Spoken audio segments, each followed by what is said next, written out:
السلام علیکم ورحمت الله وبرکاتو. زه یم ستاسو ورور تاسو دوست هارون رشید.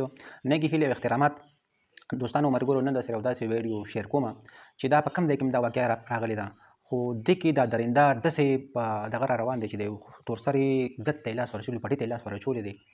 ما چې وکتله نو ما ته پرې ډېر زیات افسوس راغی، ډېر زیات پرې خفه شوم. ما دا خبره ډېر زیات ریګریټ کړه. خو دا ویډیو تر اخره پورې وګورئ، باقي خبرې به د ویډیو نه بعد کوو.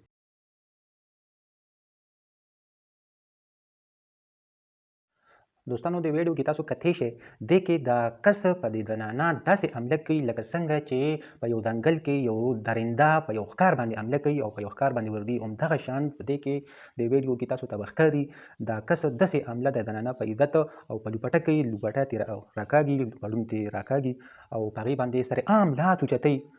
دا د پښتو په معاشره کې چې کوم دی دا استحصال دی، دا جبر دی. د دې خلاف چې کوم دی دغلته اواز اوچتول پکار دي.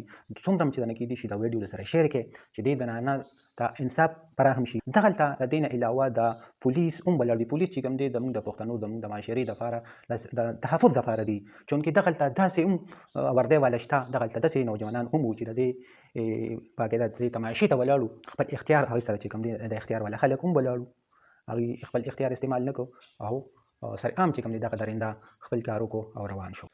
هم د دې سره د بلې ویډیو پورې راکړئ اجازت چې چېرته مو اوسئ، ښاد و آباد اوسئ. د لوی الله په امان.